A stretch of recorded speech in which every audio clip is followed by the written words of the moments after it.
জারি যাত্রা, করসা, গাজীর গান, গুণযাত্রা, জেনা, ব্যভিচার, চুরি, ডাকাতি, লুচ্ছমি, বেড়া, ক্যাডামস, কারিদাস, বিয়ার ডিবি, স্বনির্ভর, জাগরণী চক্র, আশা, প্রশিকা, গ্রামীণ ব্যাংক, দালাই মোতা, খাড়াই খা, আইটি আইটে পায়খানা করা, জাল দলিল, মিথ্যে সাক্ষী, মিথ্যে মামলা, আকাম কিচ্ছু বাদ দেয়নি। তোমার যদি মাফ করার ইচ্ছে থাকে তাহলে এক কায়দায় মাফ করো। আল্লাহ পাক বলবেন মাফ করার জন্য তো একটা সূত্র থাকতে হবে। তোর তো কিচ্ছু নাই, কিছুই নাই, ধর ওরে জাহান্নামে নিয়ে যা, ধর টান দিয়ে নিয়ে যা। তো এর ফেরেশতারা টান দিয়ে পায়ের রশি বাঁধে হেসলা টান দিয়ে ফেলাইয়ে টান শুরু করবে। ইতিমধ্যে নবী পাক সাল্লাল্লাহু আলাইহি ওয়াসাল্লাম আল্লাহর পাশে বসা। নবী আলাইহিস সালাম খুঁজতেছে যে কোনোভাবে দেখি কিছু পাওয়া যায় নাকি। হঠাৎ করে দেখে তার মুখে দাড়ি। হুজুর দেখেন দাড়ি, এটা একটা আল্লাহ পাক রব্বুল আলামিনের সিস্টেম। দাড়ি দেখে হুজুর বলবেন সুযোগ পাইছে, আল্লাহ আল্লাহ করে ডাক দিছে। আল্লাহ কয় ফেরেশতারা দাঁড়া, আমার দোস্ত ডাক দিছে, কি যেন পাইছে। কয় আল্লাহ বান্দা তোমার, দোজক তোমার, দিবা তুমি দোজকে, আমার তো বলার কিছুই নাই। ওর আমলনামায় কিছু খুঁজে পাই নাই, কিন্তু ওর মুখে দেখতেছি দাড়ি। দাড়ি আমি নবীর সুন্নাত, জাহান্নামের ভিতরে আমার সুন্নাত কয়টা যেন না পড়ে, মেহেরবানি করে দাড়ি কয়টা মুখের থেকে খুলে রাখা যায় নাকি? আল্লাহ কয় না, দাড়ি খুলে রাখলে তুমি মিথ্যেবাদী হবা। কি মিথ্যেবাদী হবো? কয় তুমি উম্মতকে শুনাইছো তামুতুনা কামা তাহজাউন ওয়া তুহশারুনা কামা তামুতুন। তোমার জীবন যাপন যেমন হবে, মরণ হবে তোমার তেমন, আর মরণ হবে যেমন যে চেহারায়, হাসর হবে তেমন। কাজেই তোমার উম্মত দাড়ি সহ জীবন যাপন করছে, মরছে দাড়ি নিয়া, ময়দানে মাশারে আছে দাড়ি নিয়া।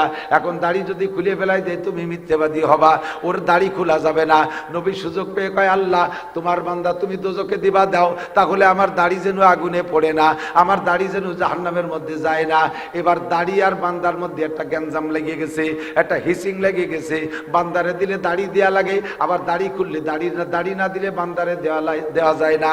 আল্লাহ পাক রব্বুল আলামিন সঙ্গে সঙ্গে বলবেন, এ ফেরেশতারা আমার বান্দার দায়িত্ব আমার কাছে, আমার বন্ধুকে অপমান করা যাবে না, আমার বন্ধুরে বেইজ্জত করা যাবে না। কাজেই আমার বন্ধুর সম্মানার্থে বাদদিল সাইয়্যাতিহি হাসানাত, ওই দাড়ির ওসিলায় তার জীবনের সমস্ত গুনাহগুলো নেকি দ্বারা পাল্টাইয়া দাও। ঐতিহ্যবাহী শৈলমারি তালিমুল কোরআন মদিনাতুল উলুম নুরানি মাদ্রাসা আলফাডাঙ্গা ফরিদপুরের উদ্যোগে আয়োজিত বার্ষিক ওয়াজ মাহফিল। অধ্যক্ষর মাহফিলের সম্মানিত সভাপতি, মাহফিলের প্রধান অতিথি, দাওয়াতি উলামাই কেরাম, মাদ্রাসার মোহতামিম সাহেব হুজুর, এ অঞ্চলের অনেক অনেক উলামাই কেরাম, আইম্মায়ে মাসাজিদ, মাদ্রাসার আজিজ আমতুলাবা, প্রাণ প্রিয় দেশবাসী, পর্দার আড়ালে বসে থাকা মা ও বোনেরা, রজব মাসের প্রথম রাত, অত্যন্ত দামি মাসের প্রথম রাত্রে আল্লাহ পাক রব্বুল আলামিন কনকনে শীতের রাত্রে আরামের বিছানা ফেলে এই মাঠের ময়দানের ভিতরে বসে এতক্ষণ পর্যন্ত কোরআন হাদিসের ভালো কথা উলামায়ে কেরামকে বলার তৌফিক দিয়েছেন, আমাদেরকে শোনার সুযোগ করে দিয়েছেন। শুকর আদায় করি আলহামদুলিল্লাহ।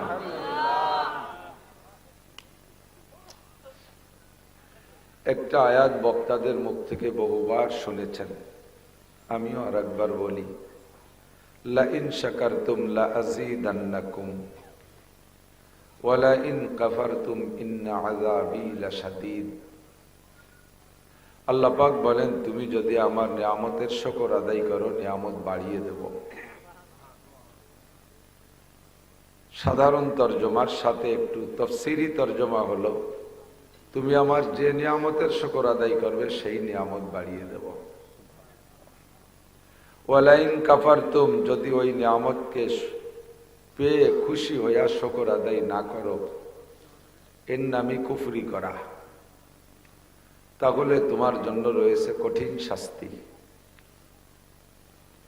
শাস্তির ভিতরে অন্যতম শাস্তি হলো কঠিন শাস্তি, যেহেতু বহুত প্রকারের শাস্তি হতে পারে, তন্মধ্যে প্রথম শাস্তি হলো এই নিয়ামত কেড়ে নিয়ে যাব, এটা একটা শাস্তি। আমরা যারা গরিব মানুষ আছি, দৈনন্দিন দিন মজুর কষ্ট করে কামাই করে খাই, সারাদিন পরিশ্রমের পরে 300, 400, 500 টাকা কামাই করি। এভাবে আমাদের জীবন যাপন চলতেছে। মাঝে মাঝে যদি একদিন কিষাণ কামলা দিতে নাও পারি, তাতে আমরা 2-5 দিনও যদি বসে থাকা লাগে, তাতেও আমাদের ভারী মারাত্মক ধরনের ক্ষতি হয় না। আমরা গায়ে ওটা শুয়ে নিতে পারি, খেয়ে হোক না খেয়ে হোক আমাদের দিনগুলো কাটাই নিতে পারি। দৈনন্দিন 500 টাকা কামাই করতাম, 500 টাকা আজকে পারি নাই কামাই করতে, ইনকাম করতে। তো খুব একটা আমরা মর্মাহত হই না। সামনে 2-1 দিন পরে আবার কিষাণ কামলা খুঁজি, সেদিন হলে ইনশাল্লাহ চলবে। কিন্তু একজন শিল্পপতি, কোটিপতি, বিশাল বিশাল ইন্ডাস্ট্রিজ আছে তার, এ নিয়ে বড় সুখে শান্তিতে আছে। আচানক যদি তার এই একটা শিল্প কলকারখানা যদি আগুন লেগে পুড়িয়ে ছাই হয়ে যায়, তখন কিন্তু সে সহ্য করতে পারে না, অনেকে স্টক করে মারাও যায়। আমাদেরও ক্ষতি হয়েছে যে পরিমাণ ব্যক্তি হিসেবে, তারও সেই পরিমাণ ক্ষতি হয়েছে ব্যক্তি হিসেবে, কিন্তু সে তার এই বড় ক্ষতিকে সহ্য করতে পারবে না। আমাদেরও 500 টাকার ক্ষতি আমরা মেনে নিতে পারি, কিন্তু সে পারবে না। তো নিয়ামত সিনেই নিয়া, এটা বহুত বড় একটা গজব, বহুত বড় একটা আল্লাহ পাক রব্বুল আলামিনের পক্ষ থেকে আযাব। আমরা বাংলাদেশের মানুষ, বিশ্বের অন্যান্য দেশে এই পদ্ধতি খুব একটা নেই। আমি সৌদি আরব অনেক মাহফিল করেছি, মালয়েশিয়া মাহফিল করেছি। এই খোলা মাঠে ওপেন ফিল্ডে মাহফিল করার অনুমতি সব দেশে নাই। পাকিস্তান, ভারত, বাংলাদেশ, এই 3 দেশে মাত্র আছে, অন্যান্য দেশে নাই। বয়ান বক্তৃতা হয় রেস্ট হাউসের ভিতরে, বড় বড় হল রুম আছে, তার ভিতরে বক্স দিয়ে বসায় দেয়, কিছু লোক উপস্থিত হয়, এই পরিমাণ লোকও হয় না। তো বাংলাদেশ আলহামদুলিল্লাহ উন্মুক্ত খোলা মাঠে হাজার হাজার লাখ লাখ মানুষ, বিশ্ব ইস্তেমার মাঠে 30, 40, 50 লাখ মানুষ, সরমুনের ময়দানে এরকম মানুষ, রসুলপুর পেশা হুজুরের ময়দানে বহুত মানুষ। আমরাও ছোট ছোট মাহফিল 2000, 5000, 10,000, 20,000, 50,000 মানুষের মাহফিল করি। আল্লাহর রহমতে আমাদের দেশে এ ব্যাপারে কোনো বাধা বিপত্তি। মাহফিলের মাধ্যমে আমরা যথেষ্ট ভালো কথা শিখি। বছরে 10টা 15টা মাহফিল আপনারা এলাকায় শুনে থাকবেন। ছোটবেলা থেকে শুনতে শুনতে বুড়ো হয়ে যাচ্ছেন। আশা বা সগীরা ওয়া আফনাল কাবীর, কাররুল গদাতে ওয়া মাররুল আশি। দিন যায় রাত পোহায়, 1 দিন 2 দিন করতে করতে হো রহি হয় অমর মিসলে বরফ গল, রপ্তা রপ্তা দম্বা দম্বা, কতরা কতরা দম্বা দম্বা, রপ্তা রপ্তা দম্বা দম। মানুষের জীবনের হায়াত চলে যাচ্ছে বরফের মতো গলতে গলতে। বরফ গলে গলে বড় এক চাংলা বরফ, শেষমেশ কিছুই থাকে না। কিন্তু গলার সময় চোখে টের পাওয়া যায় না যে কোন দিক দিয়ে গলে যাচ্ছে। পানি পড়ে যাচ্ছে নিচে দিয়ে, কিন্তু বডির দিক তাকাইলে টের পাওয়া যায় না দিক গলতেছে। আমার আপনার হায়াতও এমন করে আস্তে আস্তে চলে যাচ্ছে। আমরা ইচ্ছা করে অনেক সময় হায়াতকে টেনে টেনে পিছে ফেলাচ্ছি, আসলে তো সম্ভব না। নিয়মতান্ত্রিক ভাবেই চলে যাচ্ছে, কিন্তু আমরা খুব আগ্রহের সাথে পিছনের দিক হায়াত কমাইতেছি। আমরা বলি যে হায়াত বেড়ে গেছে, বয়স বেড়ে গেছে, বলি না? 30, 40, 50, 60, 70, 80 বয়স, কি বলেন বলেন তো? বয়স বেড়ে গেছে তাই বলি। আসলে বয়স কমে গেছে, আসলে বয়স কমে গেছে। আপনার কাছে 100 টাকা ছিল, খরচ করতে করতে 80 টাকা খরচ হয়ে গেছে। টাকা বেড়ে গেছে না কমে গেছে? আপনার যদি 70 বছর হায়াত বরাদ্দ ছিল, 60 বছর চলে গেছে, বেড়ে গেছে না কমে গেছে? কমে গেছে। কিভাবে কমে গেল? আমিও অনেক সময় চাই যে একটু কমুক। সামনে একটা ভালো অনুষ্ঠান আছে, খুব ভালো একটা অনুষ্ঠান, আসে না কেন? দিন মোটে সরে না, তাই না কেন? যায় না কে? কবে আসবে সেই দিন? এইভাবে আগ্রহের সাথে টেনে টেনে যে দিনগুলো কমাই যায়, ওই দিনটারে টানতেছি। এই যে দিনগুলো পিছিয়ে ফেলাচ্ছি, এটা কি আমার লাভ না লস? লাভ বলে, লাভ না লস? সেই দিনটা পাইয়ে একটা দিন আনন্দ করেছেন, কিন্তু টেনে টেনে যে সরাইলাম, আমার লসই। ঈদ কবে আসবে রে? আর কবে আসবে? ঈদ আসে না কেন? টেনে টেনে ঈদের চাহিদা অনুযায়ী পিছনে বেলাইলাম দিনগুলো, আমি ঈদও পেয়ে গেলাম। ঈদের দিন আসলো, যেই সেই হায়াত কমে গেল, সময় কমে গেল, ঠিক না? বিয়ের দিন কবে আসবে? আজ তো আর 1.5 মাস আছে। এত দিন গেল, এই 1.5 মাস মোটে সরে না। ঠেলে ঠেলে সরাইলেন, কার থেকে সরাইলেন? হায়াতের থেকে সরাইলেন, ঠিক না? আল্লাহ এভাবে সরাইতে সরাইতে আমরা যে যতটুকু হায়াত পেয়ে গেছি, যে যতটুকু হায়াত পাইছি, ধরে নেন আমার হায়াত সবটুক পাওয়া হয়ে গেছে। হায়াত সবটুক, আমার এখন আর ভাইরালের দিন নাই। একসময় হযরত মাওলানা আলী হোসেন সাহেব হুজুর, মাওলানা মুজিবুর রহমান সাহেব হুজুর, সেনাটির হুজুর আমাদের এদিক খুব আসতেন। সুটপার হুজুর খলিলুর রহমান সাহেব আসতেন। গহরডাঙ্গার রুহুল আমিন সাহেব, ওমর সাহেব আসতেন। আমাদের ডুবরার পীর সাহেব হুজুর রহমাতুল্লাহ আলাইহি বয়ান করতেন। বাহিরদের হুজুররা বয়ান করতেন। আমরা সে সময় ছোট পোলাপান, একটু একটু মাঠে আসছি। বাইসাইকেলে আসতাম, ভ্যানে আসতাম, পরে বাইসাইকেলে আসতাম। সাইকেল পাল্টাইয়া মোটর সাইকেলে উঠলাম। মোটর সাইকেল নিজে চালাতে পারি না, ড্রাইভার ছিল। আমার একটা ড্রাইভার মারা গেছে। বলমারির মজিবার দারোগার নাম শুনছেন না? আমার সাথে 8-9 বছর ছিল। তার মোটর সাইকেলে ঘুরছি, বহু দেশ ঘুরছি, মোটর সাইকেলে যা চলছি। এখন এই প্রাইভেট গাড়িতে চলি, তারপরও ভিতরে ভিতরে চিন্তা করি যে সেই সময় কিভাবে চলতাম। মোটর সাইকেলে কুষ্টিয়া, মোটর সাইকেলে সিরাজগঞ্জ, পাবনা, নাটোর, ওই দিয়ে চালাইয়া চলে গেছি টাঙ্গাইল, ময়মনসিংহ। মোটর সাইকেল চালাইয়া টাঙ্গাইল, ময়মনসিংহ, চাঁদপুর, কুমিল্লা, নরসিংদী ঘুরিয়ে ফিরে শরীয়তপুর দিয়ে বাড়ি আইছি। মজিবার ভাই 2-3 সপ্তাহ আগে ইন্তেকাল করেছে। আল্লাহ তাআলা তাকে জান্নাতি করুক, সবাই বলেন আমিন। উলামায়ে কিরামকে ভালোবাসতো, তাবলীগের সাথী ছিল, আল্লাহ তাকে মাফ করে দিক, সবাই বলেন আমিন। তারপরে আস্তে আস্তে এরপরে তো নিজে মোটর সাইকেল তা কিছু দিন চালাই, এখন প্রাইভেটে উঠছি। ধীরে ধীরে আমার হায়াত চলে যাচ্ছে। যে যতটুকু হায়াত পাওয়ার তা পেয়েই গেছি। কতক্ষণ যে কথা বলতে চাইছি সেটা হলো, সেই 25-27 বছর আগের থেকে মাঠে আসছি, ওয়াজ করতেছি। মুরব্বীরা চলে গেছে, আমরা ছিলাম, এখন আমরা মুরব্বী হয়ে যাচ্ছি, ইয়াং একটা গ্রুপ আসতেছে ওয়াজের মাঠে। এভাবে আল্লাহ তাআলা রদ বদল করে পাল্টায় পুল্টায় দুনিয়াকে সাজায় রাখতেছে। আমার ভাইরালের বয়স নাই, কণ্ঠ কোনোদিন ভালো না, গান গজল জানি না, সুরতাল নাই। এই কাটা কাটা 2-4 কথা আল্লাহর বান্দারা শোনে।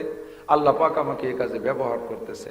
জরুরি কিছু আমলি কথা যদি বলতে পারি, আল্লাহ বলায়, এ কথাগুলোর পর সকলে আমল করার প্রতিজ্ঞা রাখি, করবো তো ইনশাআল্লাহ। আমাদের ইচ্ছা থাকবে সামিনা ওয়া আতানা। একটু আমার সাথে বলবেন, সামিনা ওয়া আতানা। শুনবো আর মানবো, শুনবো আর মানবো। এই স্বভাব ছিল সাহাবায়ে কিরামদের। সাহাবায়ে কিরামরা আসতেন হুজুরের কাছে, এসে বলতেন, ইয়া রাসূলুল্লাহ আল্লিমনিল উযু। নতুন মুসলমান তো জানে না কিছুই, এসে কয়, ইয়া রাসূলুল্লাহ আল্লিমনিল উযু। হুজুর আমার একটু ওযু শিখাই দেন। হুজুর ওযু শিখাই দিয়েছেন।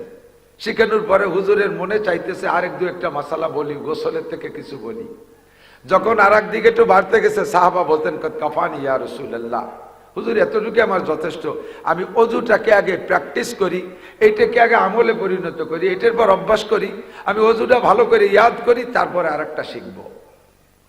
এই অজুর পর যখন প্র্যাকটিস হয়ে গেছে, শিখা হয়ে গেছে, সুম্মা যা আবার আসতেন, ইয়া রাসূলুল্লাহ আল্লিমনিল গোসল। এখন আমরা গোসল শিখাই দেন।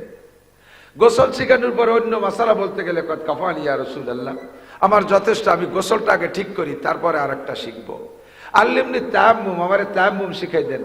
ঠিক আছে হুজুর, তায়াম্মুম শিখছি, এটাকে আমল করি। আল্লিমনি সালাত, আমারে নামাজ শিখাই দেন। না আল্লিমনি ফরায়েজাস সালাত, আমাদের ফরজ কটা মুখস্থ করাই দেন। শিখার পরে এই কটা ঠিক করি, তারপরে ওয়াজিব। আল্লিমনি ওয়াজিবাতিস সালাত, নামাজের ওয়াজিবগুলো শিখাই দেন। সেগুলো শিখাইছে, আমল করা শুরু করেছে। যতটুক শিখছে ততটুক আমল করছে।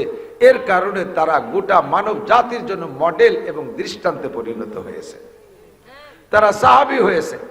আর আমাদের স্বভাব, হুজুর আমল করার কথা মেহরবানি করে বলেন না, দরকার হয় ফজর পর্যন্ত ওয়াজ করেন, থাকবো বসে না খাইয়ে, কোনো সমস্যা নাই, একটাও মনে রাখতে পারবো না, ইনশাআল্লাহ কোনোদিন আমলও করতে পারবো না।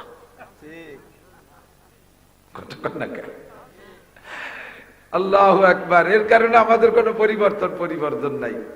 আমাদের বয়ান লম্বা টাইম চলে, 2 ঘন্টা, 1.5 ঘন্টা, 2.5 ঘন্টা, কেউ 3 ঘন্টা, এভাবে লম্বা বয়ান করি। এত সময় বয়ান করলে আগে কি কইছি শেষ পর্যন্ত তা মনে থাকে না। লাস্টে যাই 1 প্যাকেট তবারক দেশে, ওই নিয়ে কামলা কামড়ি হতে বাড়ি যাচ্ছি। আর এনে দেবে কিনা তাও আমি জানি না। এই কর্তৃপক্ষ যারা আমার দাওয়াত দিচ্ছে তার একজনও দেখতেছি না। দাওয়াত দিচ্ছে আমার 3 জন। গোপীনাথপুর ফাঁড়ির আইসি সাহেব, উনি আমার বাড়ি 3-4 বার গেছে, যাইয়া আমার 2 বার পাই নাই, আর 2 বার পাইছে। পাইয়া ওসি সাহেবের দাওয়াত, আমাদের গোপালগঞ্জ থানার ওসি, আপনাদের ওই পাশে এই আলপাডাঙ্গার ওই পাশে পাড়াগ্রাম কোন জায়গা যেন বাড়ি। তো ওসি সাহেব দাওয়াত দেশে ওনার বাড়ির জন্য। আমি আর আজকে মাহফিল ছিল খুলনায়, ওরা নির্বাচনের কারণে ক্যান্সেল করে ফেলাইছে, অ্যাডভান্স খালি হয়েছে। ওসি সাহেব এই তারিখ দিছি। ওসি সাহেব পাইয়া আবার পরের দিন ফোন দিয়ে কয়, হুজুর এই তারিখ আমার স্যার কাটিয়ে নিয়ে গেছে। আপনার স্যার কিরা? কয় যে এএসপি বাবু সাহেব, বাবু না শফিকুল ইসলাম বাবু সাহেব, শফিক স্যার নিয়ে গেছে। এবার এসপি সাহেবের সাথে আমার দেখা হয়নি। ওসি সাহেব এসপি সাহেব দুইজনই দাওয়াত দিয়েছে, কিন্তু জাতি সময় পাইনি আমি একবারও। তো ওই যারা দাওয়াত দিয়েছে সেই কর্তৃপক্ষ একজনও নাই। আইসে দেখি অন্য লোক, ওনারা আসতেন, আমার সাথে আজও কথা হয়েছে। মাননীয় প্রধানমন্ত্রী আসছে গোপালগঞ্জ, ওনাদের ডিউটির কারণে আসতে পারেনি। আমি প্রাণ খুলে দোয়া করি আল্লাহ তাআলা ওনাদের সকলকে, পুলিশ ভাইদেরকে এই দিনের কাজে কবুল করুক। সবাই বলেন আমিন। আমরা উলামায়ে কেরাম ওয়াজ করি, এটা আমাদের নেশা ও পেশা, এবং দৈনন্দিন আমাদের ইমানি দায়িত্ব। আলেম হওয়ার কারণে আমাদের ওয়াজ শুনতে শুনতে মানুষ এখন থেতা হয়ে গেছে। থেতা বলছেন তো, খান এখন মাথা লাগিয়ে গেছে, আর কত শুনবো। আমরা এই জগতের মানুষ, কিন্তু এসপি সাহেব, ওসি সাহেব, ইনরা যদি এই জগতে আসে, ওনরা দুটো কথা বলে, ওই কথাগুলো মানুষে খুব খায়। যেমন আমরা কালেকশন করি, আমাদের মাদ্রাসার হুজুরদের নিয়ম কালেকশন করা। আমরা কালেকশনে গেলে অত ভালো কালেকশন হয় না, কিন্তু স্থানীয় যুবকরা যদি কালেকশনে যায়, কালেকশন বেশি হয়। যেভাবে হোক বিটিরা দেয় সাইডে, কারণ যদি সরাসরি না দেয় আবার রাত্রি নিয়ে যেতে পারে, কোন ফাঁকে পাওয়া যায় না। এজন্য যে কোনো কারণে ওকে কালেকশন। আমি এক মসজিদে জুমার খতিব ছিলাম, জুমার নামাজ পড়াইতাম। তো ওই মসজিদে শবে বরাত এসে গেল। তো শবে বরাত আসলে 2-3 দিন, 4-5 দিন আগে যুবকরা শুক্রবারে বলতেছে, হুজুর এবার শবে বরাতের দায়িত্ব কমিটির মুরব্বীকে পর দেওয়ার দরকার নেই, শবে বরাতের দায়িত্ব আমাকে কাছে দেন। যুবকরা কয় যে শবে বরাতের দায়িত্ব আমাদের কাছে দেন। আমরা বললাম কি, তার মানে শবে বরাতের ভাগ্য তোরা লেখবি? কয় না, লেখবে তো আল্লাহ, কিন্তু এই বিগত যে শবে বরাত গুলো গেছে, এই বুড়োরা যা কালেকশন করে, সে জিলাপি 1 খান 1.5 খান 2 খান পাই, ও তৃপ্তি পাই না। এই জন্য এই বাইরে শবে বরাতের অনুষ্ঠানের দায়িত্ব আমাদের কাছে দেন। দিলাম ওকে কাছে দায়িত্ব। শবে বরাতে যে রাত, ইবাদত বন্দেগীর রাত, ঈশান নামাজের সময় ওরা দেখলাম যে বস্তা ভরে জিলাপি নিয়ে এসে, প্যাকেট আধা কেজি সাইজ, 500 প্যাকেট, 500-550 প্যাকেট করছে। দেওয়ার পরে সবাই রে 1-1 প্যাকেট তো দেবেই, দেশেও, কিন্তু ওদের হিসেবের চাইতে যে পরিমাণ প্যাকেট করছিল তাইতে কয় প্যাকেট আড়াই গেছে। মিলাদের আগেই আমারে 500 টাকাও দিছে, বিগত কোনোদিনে 1 টাকাও দেয় না, এবার 500 টাকা দিছে। আমি বলি যে এত জিলাপি 500 টাকাও দিলি, কিভাবে কি দিয়ে কিনলি? কয় হুজুর আগামী বাড়ি টাকাও আছে। এত কালেকশন? হ্যাঁ, যে বাড়ি গেছি দিতে চাইনি, মোরগ একটা স্যাঙ্গাই দিয়ে ধরে নিয়েছি, টাকা দেবে না, কাঁসার বদনায় নিয়ে বেশি ফেলাইছি। বাস কালেকশনে গেছি, একটা দিতে চাইছে, একটা চাইয়ে, একটা কইয়ে, একটা না কইয়ে, একটা চুরিয়ে 3-4 ডিগ্রি নিয়েছি। টাকায় বাবা বড় কথা না। লাস্ট ফিনিশিং যা হয়েছে সেটা হলো, আমাদের জিলাপি ভাগ করে দেওয়ার পরে সবাই তো পাবে, আরো বেশি থাকবে, কিন্তু সেখানে 25 প্যাকেট কম পড়ে গেছে। ওরা আমাকে ইবাদতে লাগাই দিয়ে 2 জনে দিয়েছে পাহারায়, সেই 2 জন ওই জায়গা থেকে মেরে দিয়েছে। এবার যখন কম পড়ছে, সবে বরাত যাবা কোথায়, লাগিয়ে গেছে নিজেরা যুবকরা, ধুমা মারামারি, সব সবে বরাত তোকে পিঠির পান দিয়ে গেছে। আমি বলি, আমি সারা জীবন ভরে ওয়াজ কইরা গ্যারান্টি দিতে পারবো না, কন্ট্যাক্ট নিতে পারবো না। পুলিশ লাইনের 500 পুলিশরা আমি নামাজি বানাইতে পারবো, এই গ্যারান্টি আমি দিতে পারবো না। কিন্তু এসপি সাহেব ওনারা যদি সকালবেলা 500 পুলিশরা লাইনে দাঁড় করে দিয়ে বলে, আমার লাইনে চাকরি করতে হলে নামাজ পড়িতেই হইবে, আমার লাইনে চাকরি করিতে হইলে নামাজ পড়িতেই হইবে, এক ওয়াক্ত নামাজ কাজা হলে তার এই পানিশমেন্ট আছে, এমন করে একটা বক্তব্য যদি এসপি সাহেব দিয়ে দেয়, আমার বিশ্বাস ওই লাইনে একজন মুসলমান ও পুলিশ বেনামাজি থাকবে না। আমি সারা জীবন ভরে ওয়াজ কইরা একটা ওয়ার্ডের মানুষকে নামাজি বানাইতে পারবো না। আল্লাহু আকবার। একজন মেম্বার যদি তার কাছ থেকে ভিজিএফ কার্ডের মাল নেয়, যে সকল নারী আর পুরুষ, মাল নেয়ার সময় যদি, মাল দেওয়ার সময় যদি বলে দেয়, আমি খবর নেব, যদি তুমি নামাজ না পড়ো আগামীবার মাল তোমারে দেয়া হবে না। আল্লাহর ভয়তে না হলেও কমপক্ষে ভিজিএফ কার্ডের মাল নেয়ার লোভে হলেও নামাজ পড়া লাগবে।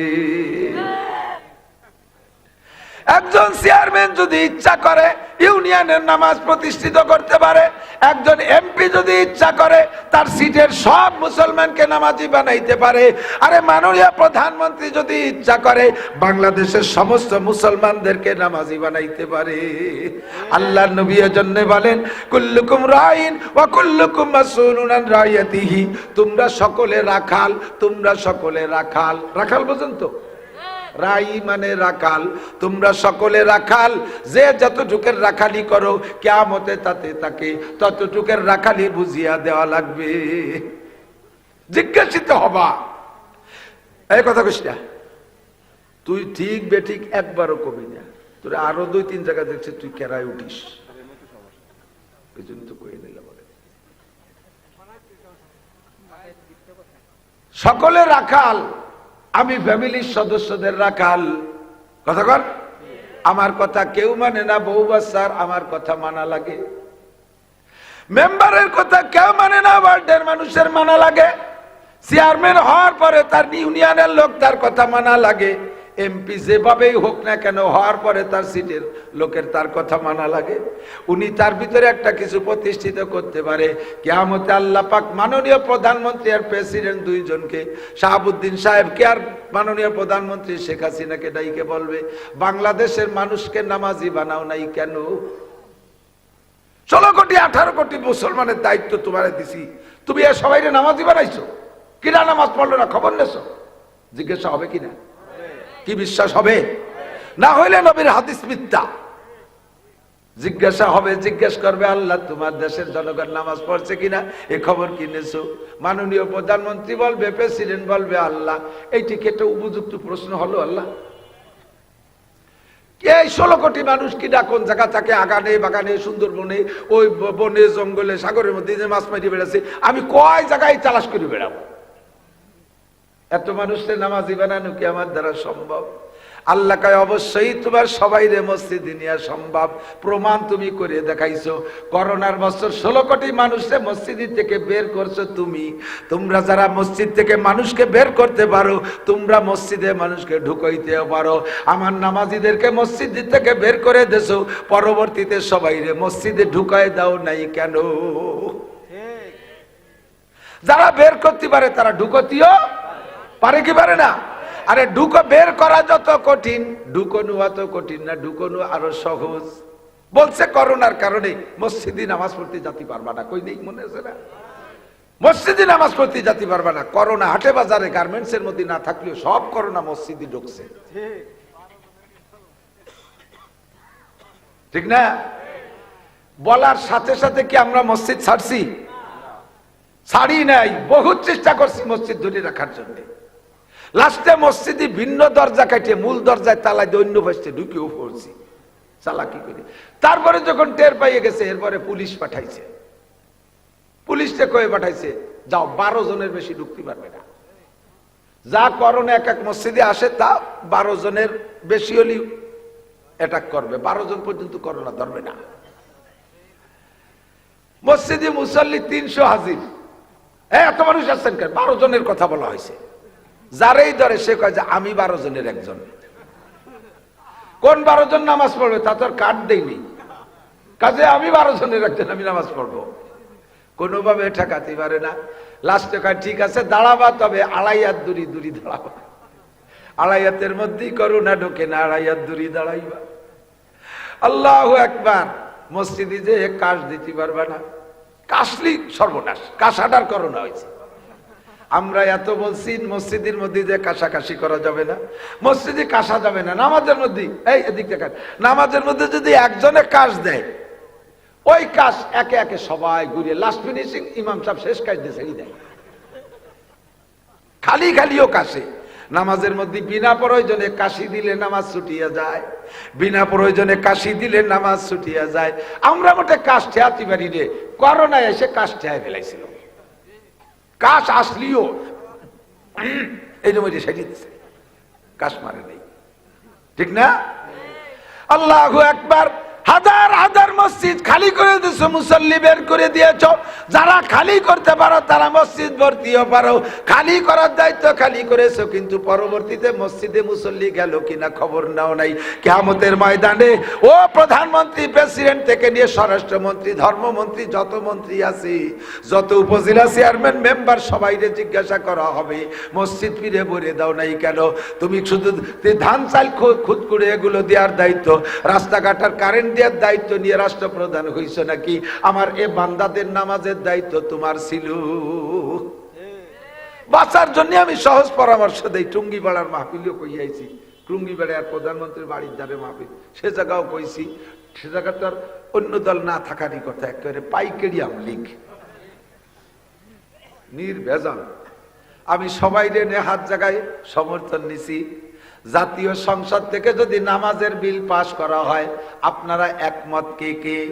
বলার সাথে সাথে সবাই হাত জাগাইছে। কয় সংসদ থেকে নামাজের বিল পাশ করা হবে, আপনারা হুজুর ওয়াজ করে কি করেন? আরে আমরা তো জীবন ভরে ওয়াজ করতেছি, আমরা তো আনতে পারি না। আমাদের ওয়াজের চাইতে প্রধানমন্ত্রীর একটা ওয়াজ বেশি গুরুত্ব বহন করবে। আল্লাহু আকবার। আমরা সবাই চাই জাতীয় সংসদ থেকে নামাজের বিল পাশ করা হোক, মেলা কিছু করা লাগবে না। যদি প্রধানমন্ত্রী এই প্রথম অধিবেশনে বলিয়া দেয় সাবালেক নারী আর পুরুষ যারা আছে বাংলাদেশে মুসলমান, নামাজ পড়িতেই হইবে। আমি গোয়েন্দা লাগাই দিছি ভিতরে, 1 ওয়াক্ত নামাজ ছেড়ে দিলে পাছায় 3 করে পিটেন দেওয়া হবে। মোটে 3 বাড়ি, 2,88,00,000 বছর না। শত শত পিটেন না, সাপে কামড়াবে না, বাঘে খাবে না, আর 100 বছর জেল কাটা লাগবে না।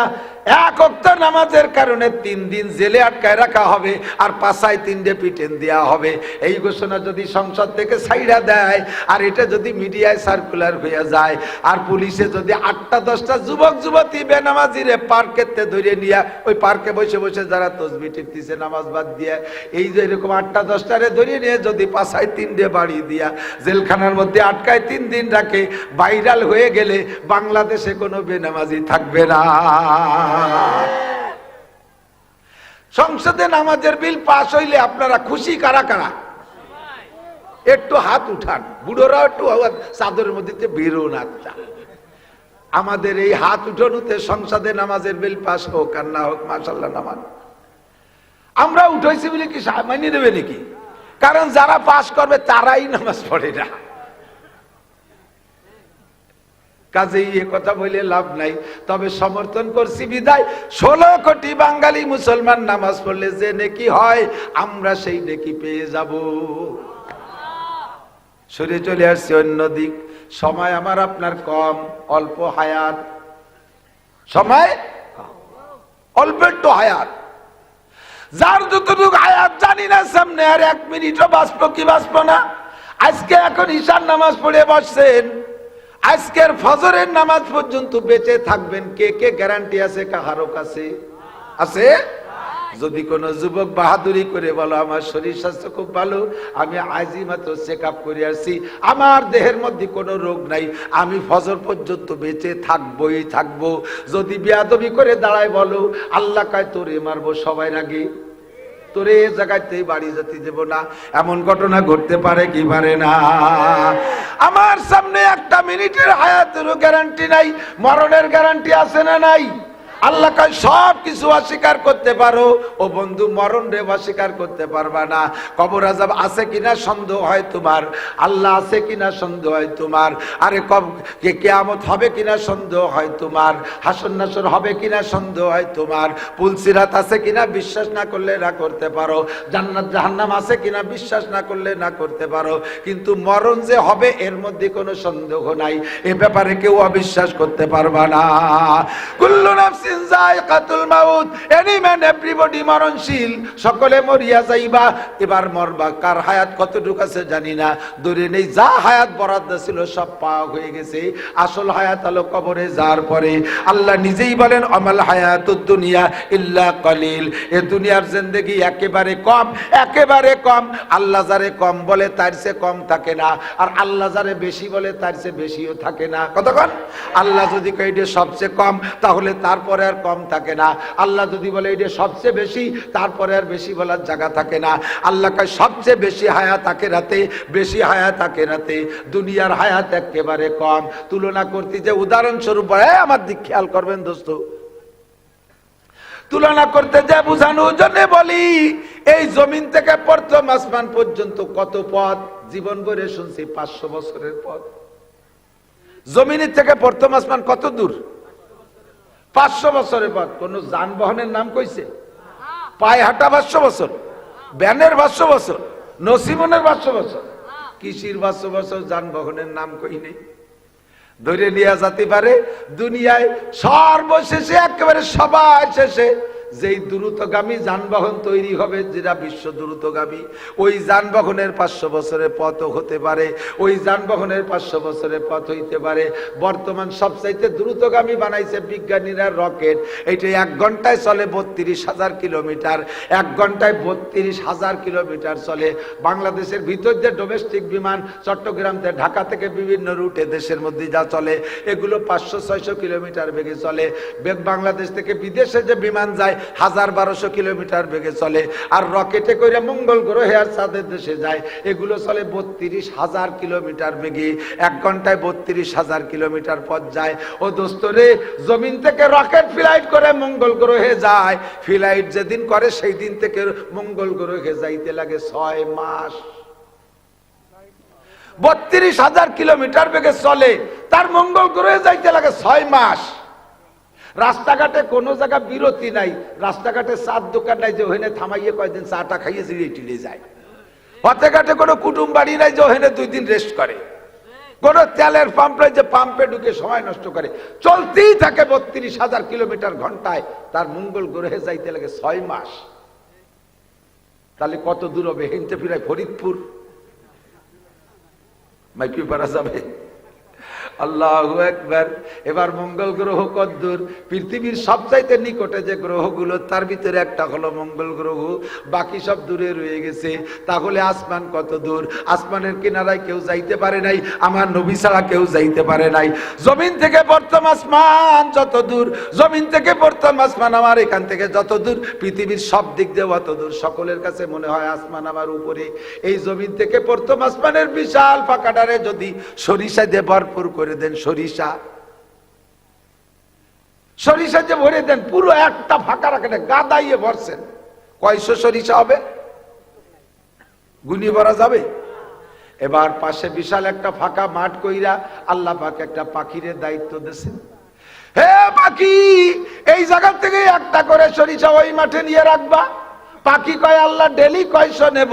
আল্লাহ কয় ডেলি কোনো শো নাই, সপ্তাহে কোনো শো নাই, মাসে কোনো শো নাই, বছরে কোনো শো নাই।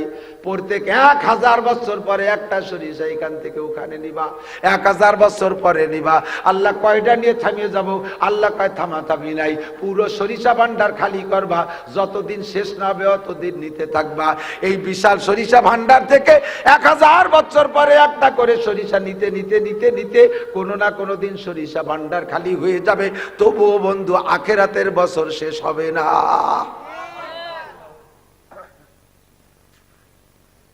এই পাশে কথা বলি কিন্তু কথা কথা না, মুরব্বীরা খেয়াল করতে হবে, জরুরি কথা হলে সরি করতে হবে, জরুরি কথা হলে। কালকে এক জায়গায় মাহফিল করতে গেছি, মাহফিল সামনে 3 মুরব্বী বসে বাদাম খাওয়া শুরু করে দিয়েছে। এমন তিনজন কতিও পারিনি, মিজাজ গেছিল গরম হইয়া।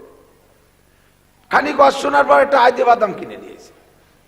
আমাকে এই পাশে এক জায়গা গেছি, সে জায়গায় এরকম আমার এই পাশে 2 মুরব্বী, এই পাশে 2 চেয়ারম্যান। কিছুক্ষণ পরে মানে রানিং চেয়ারম্যান আর এক চেয়ারম্যান, এই 4 জনে বাদাম কটা কিনে এনে পিছন দিয়ে খাওয়া শুরু করছে। আমার কাছে মাথা খারাপ হয়। আমি বললাম যে আপনারা খাচ্ছেন, আমার কটা দিল। আর আমার 1 মুঠ দিল। আমি বললাম আপনারা বসেন, আমরা 5 জন বাদাম খেয়ে নেই। এরপরে বসছে যে কি কইছি, এতক্ষণ বুঝেই নেই।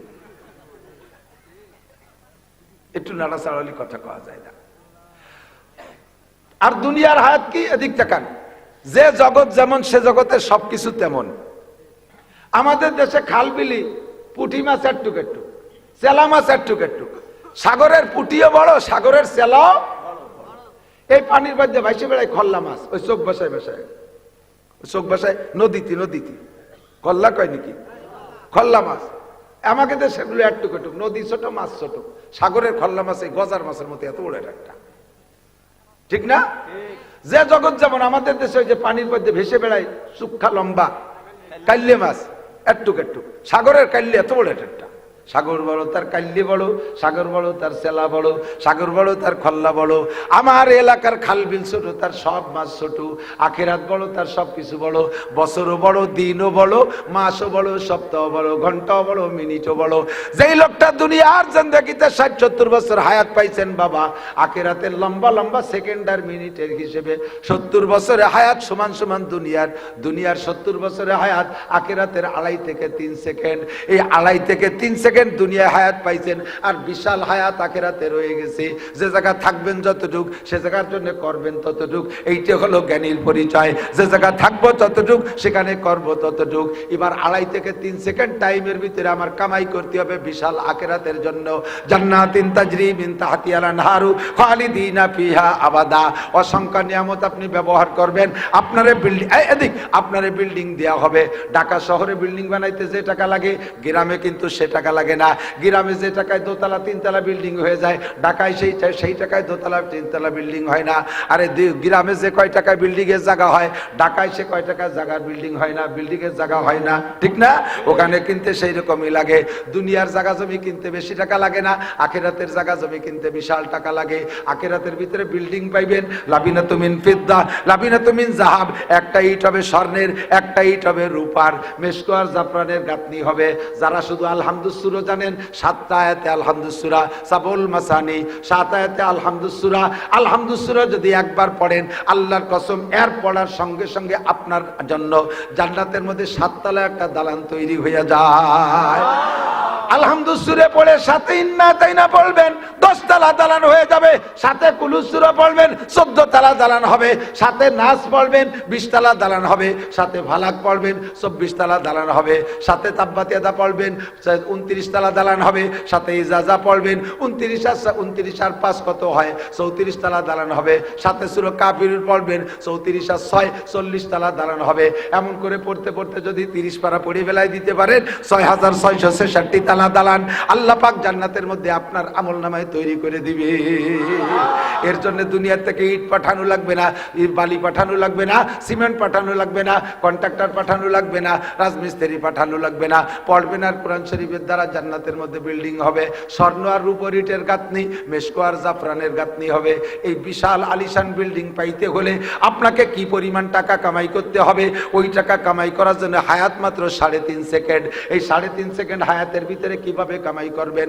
দুনিয়ায় সব চাইতে যে লোকটা সর্বশেষে আখেরাতে জান্নাতে যাবে, আখেরাতে সব শেষে, ওর পরে আর কেউ নাই, সে লোকটা কোন লোক জানেন? সবাই রে ভেস্টে টেস্টে দিয়ে আল্লাহ একজনের ডাক দিয়েছে, এই তুই এদিকে আয়, যত মাফ করার দরকার সম্ভব করে তোর আমলনামা দেখা। ও কবে যে আল্লাহ ইয়ার দেখে লাভ নাই, কিছু নাই। আর যদি ওই পাশ দেহ, তাহলে আর আমারে মাফ করার কোনো সুযোগ পাবা না। জারি যাত্রা, করসা, গাজীর গান, গুণযাত্রা, জেনা, ব্যভিচার, চুরি, ডাকাতি, লুচ্ছমি, বেড়া, ক্যাডামস, কারিদাস, বিয়ার ডিবি, স্বনির্ভর, জাগরণী চক্র, আশা, প্রশিকা, গ্রামীণ ব্যাংক, দালাই মোতা, খাড়াই খা, আইটি আইটে পায়খানা করা, জাল দলিল, মিথ্যে সাক্ষী, মিথ্যে মামলা, আকাম কিছু বাদ দেয়নি। তোমার যদি মাফ করার ইচ্ছে থাকে তাহলে এক কাজে মাফ করো। আল্লাহ পাক বলবেন মাফ করার জন্য তো একটা সূত্র থাকতে হবে, তোর তো কিছু নাই, কিছুই নাই, ধর ওরে জাহান্নামে নিয়ে যা, ধর টান দিয়ে নিয়ে যা। তো এর ফেরেশতারা টান দিয়ে পায়ের রশি বাঁধে হেসলা টান দিয়ে ফেলাইয়ে টান শুরু করবে। ইতিমধ্যে নবী পাক সাল্লাল্লাহু আলাইহি ওয়াসাল্লাম আল্লাহর পাশে বসা। নবী আলাইহিস সালাম খুঁজতেছে যে কোনোভাবে দেখি কিছু পাওয়া যায় নাকি।